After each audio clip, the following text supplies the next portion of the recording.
Good morning. My name is Daniel Roden, and welcome to UWA.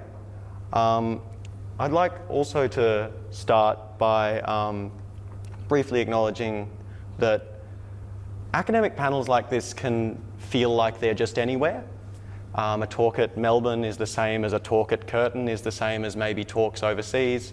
But right now, we're not in homogenous academic space that could just be any university. We're here on the beautiful western coast of Australia, on the sacred land of the Whadjuk Noongar people, and we acknowledge their traditional custodianship. Humans have been sharing knowledge in this place for thousands of years, and we pay our respects to those elders past, present, and emerging. And of course, we at SSDP also especially acknowledge the wrongs done to First Nations people by our punitive war on drugs. We recognise that those harms are disproportionately felt by people of colour, and we commit ourselves to righting this one of many wrongs. So, it is also important to remember that no one's remarks today are an endorsement of illegal behaviour. No one should break the law. Cannabis is scheduled and illicit, but boy, can we talk about it. It is my intention as a leader and as an activist that those who care about this issue should start to see themselves as a part of a movement. And a hugely important part of this is that we should gather together like this, that we should recognise each other, and that we should be on the same page. We must educate each other and our peers and the greater community. We may disagree about how exactly to move forward on this issue, but I'm sure we wholeheartedly agree that the stigma and misinformation around this plant, its science, its medicine, and its history must end. There's this quote I love from H.G. Wells, and it's that history is a race between education and catastrophe. And the sad truth is that in the world of drugs and drug laws, education has been losing that race. For far too long, we have seen catastrophe prevail. In my presentation, I will aim to answer some simple questions, just in a journalistic capacity, and that is, how did we get here? Why was this plant made illegal in the first place? And I would encourage you all to think about how these same sentiments that I will discuss today are still alive and simmering in the anti-drug attitudes of our fellow Australian citizens. I'm not advancing any rigorous academic thesis or claiming to be an authority, but I have tried to maintain some academic rigour, and I'm open to all expert challenges where I may have gotten things wrong. My conviction is that the war on drugs as we know it is really designed and ready as a social phenomenon in the early 1920s. Things like moral panic, which is a prized sociology concept wherein a group outcry a group of deviants for their threat to society, and the media panders to their fears, leading to a vicious cycle of suburban paranoia that sells a lot of newspapers. We'll discuss more about that later. The fueling of scientific and irrational behaviour. The war on drugs can be easily seen as a chain of these moral panics, deliberately started by cynical individuals and inflamed by the culture wars of their time, with the additional spark of racial animosity, immigration fears, and pseudoscience, sometimes as well as just good old-fashioned lies and propaganda. It's also, I think, important to note that it is the failed war on drugs. And I think the most demonstrable stat for that one is even the countries that spend the most on this are doing not much better than the rest of us. The amount of money you spend, the harshness of your policies do not lead necessarily to a better outcome, and instead, I think many of us here would prefer to see a more compassionate harm reduction approach that is indeed in keeping with better science. There is a tendency also to begin this story with Nixon, which is when the term war on drugs really rose to prominence, and where the policies were globalised and really supercharged. But the majority of key war on drugs elements, the propaganda, the cultural warfare, the ethnic resentment, the stereotypes, and all the pseudoscience was actually all laid before Nixon by a generation prior by other bad actors. I think that the smoking gun of these John Ehrlichman quotes have led people to dwell too much on Nixon's role. While he did weaponize the drug war to fight his enemies and minorities, that was not really an original idea. The same had been going on in America for a generation. Who has actually, out of interest, seen this John Ehrlichman quote? It goes around in I know you have. Yeah, so it really does put in stark terms that even the people perpetuating the war on drugs knew that it was a ruse. They knew that it was unscientific, they knew that it was unwinnable, and they even knew that it was a malignant plot to undermine their cultural enemies. But indeed, I don't think we can credit them with originality. So, instead of the 1960s, I think a better place to start would be with this handsome devil in the regalia in 1910. So, this guy is Porfirio Diaz, and over this period, I want to show you how the same substance that was putting Queen Victoria to sleep, as prescribed by her doctor, 20 years later became the focus of such cultural fears that it became a part of just expected international government policy that it be illegal. So why start back with our friend Porfirio Diaz? Well, I think an important thing to note is that a lot of our sentiments here are kind of borrowed from the cultural wars of America. So let me tell you a little bit about this guy. At the spry young age of 80, in 1910, he decides it's about time to give myself another term as president.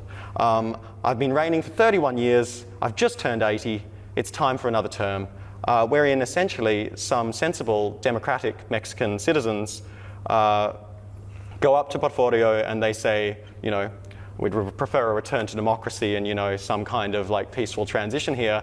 And they, you know, they say por favor, and he says, you know, unsurprisingly, that he's not willing to give up his power, and he holds on to it in the way that 80-year-olds can tend to clutch at, you know, things. And unsurprisingly, a revolution ensues, and the resulting warfare led to a colossal wave of migration of Mexican people into America as refugees. The Mexican population increased by at least hundreds of thousands. The official census data has it rising from around 200,000 to 600,000, and the real numbers are actually higher because these were profoundly undocumented peoples fleeing for their lives across borders. So I think we can safely say that these refugees arrived in some of the least ethnically tolerant places that they could have. They arrived in the American South. And of course, this is the American South of the 1910s and the 1920s. The arrival of these desperate people led, of course, to a racist backlash. Cultural touchstones and stereotypes of Mexicans as lazy drug users, as untrustworthy anti-Americans, were rife, and they were spread throughout America and the world. Essentially, this was a reactionary attempt to say, these people who are fleeing for their lives and willing to work for you for cheaper ought not be hired because they are untrustworthy, they are lazy, they are drug users. And so it was a kind of reactionary fear from the labourers of America who were concerned that these people were essentially there to take their jobs. And this was 1910, and it's remarkable how little things have changed. So white Americans did actually use cannabis at this time. It was often in medicinal tinctures, or it was in lollies. There's this great ad from Vanity Fair, the hashish candy ad. That was from Vanity Fair of 1860, and it's got some great lines about how cannabis is a wonderful medicinal agent for the cure of nervousness, weakness, melancholy, and the confusion of thoughts. So you should suck on a hashish candy and it will resolve the confusion of your thoughts. Similarly, it was often sold under this name Arab hashish to give it a sort of exotic flavour. But it was very much the same crop that was growing, being used as hemp, being made into hemp fibres, and being used as a sort of panacea, cure-all folk remedy in 1910 America. Whereas the only distinction between the things that the locals were using and what the Mexicans was the method of administration. Mexicans tended to smoke the cannabis essentially to get what we think is a kind of fast pain relief, because, as you may imagine, these people working longer hours for less pay, they were in pain.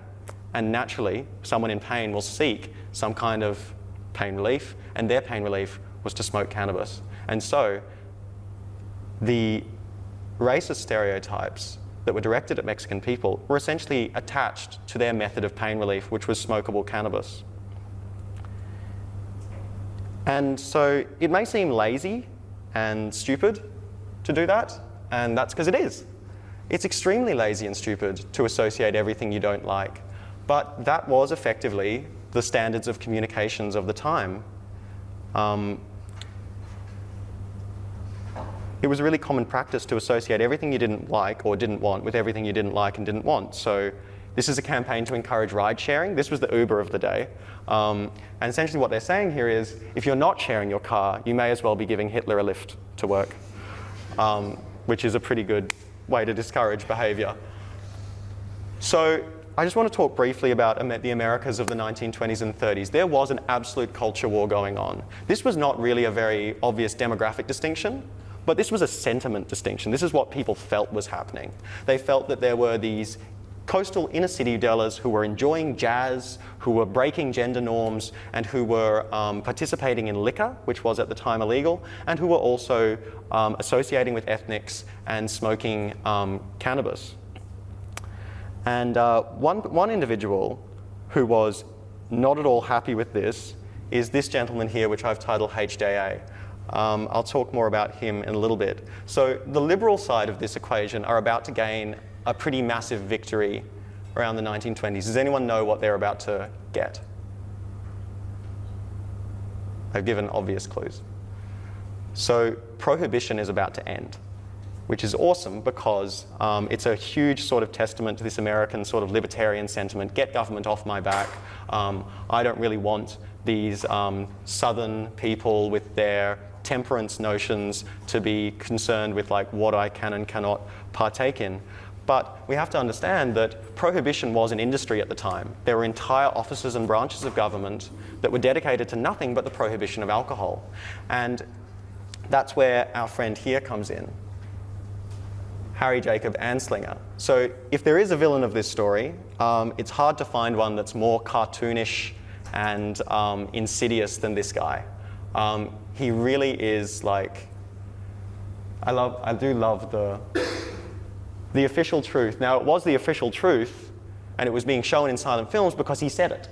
He said it in Congress under oath, and he was considered the preeminent authority on drugs. And he just showed up there and said marijuana is an addictive drug that causes insanity, criminality, and death, and would be liable to make even the most sane person kill their own brother. And he carried on like that.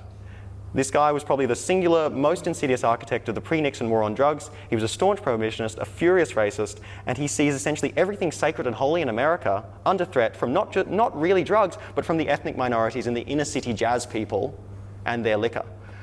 And so with that wave of anti-Mexican sentiment, anti-cannabis sentiment is heating up. Anslinger essentially gets the idea that this will keep me in a job.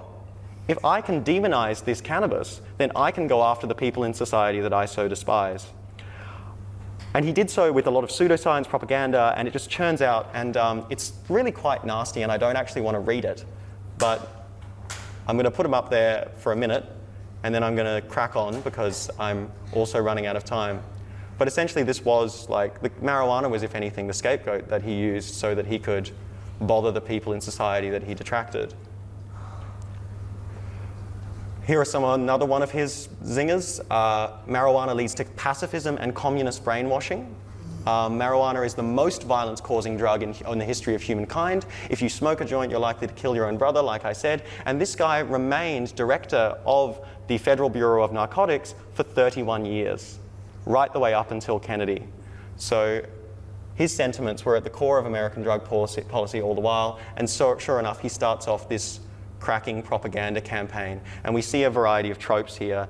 There was a willingness to associate marijuana with everything conservative reactionaries considered anti-American, be it Mexican people, ethnic music, Nazis, communism, Satanism, hot music, sexuality, poverty. All of these things were lumped into the grab bag by this propaganda campaign. And it just went on. It's a textbook example of moral panic. So you have a deviant group that is decried by society. The government cracks down. The crackdown causes an upsurge in crime. The deviance perpetuates, and then it just rolls from there. And a lot of people sell a lot of newspapers, and a lot of people sell a lot of pretty raunchy flyers that are essentially using also sexist tropes to perpetuate this notion that marijuana people are coming for your young, innocent white women, and they're about to, yeah. I love the sexy black and green devil with his arms around your daughter. He's good. And it rolls. Let's see. Meanwhile, you may be wondering, how does this American story have anything to do with us here? Us Australians are damn good at following America. We actually beat them to the illegality of cannabis by adopting the Geneva Convention at the direction of our imperial overlords, the British. And then the memes of marijuana, the invention of the word marijuana, that it may be invented such that it sound more Mexican and further perpetuate that stereotype. The use of the word marijuana was invented in a kind, not invented, but memified in America in 1930s, and it found its way to Australia almost overnight. In 1938, there was a shock campaign run in Reefer Madness style, carrying a headline, "A new drug that maddens victims, causing sex-crazed people to behave like sex maniacs." So Stephen's walking on stage, which means I have to wrap up, but essentially this then became global foreign policy. The US essentially made it mandatory for all other countries that they would deal with to adopt such stringent drug policies. And sure enough, we see these same things at play today. Here is a beautiful Murdoch headline outlining that that moral panic is still selling papers and still spreading fear. So I think it's probably about time that we as a society addressed where our bag of memes from the 20s came from and took a serious reckoning with where the cultural sentiments that we take for granted actually began.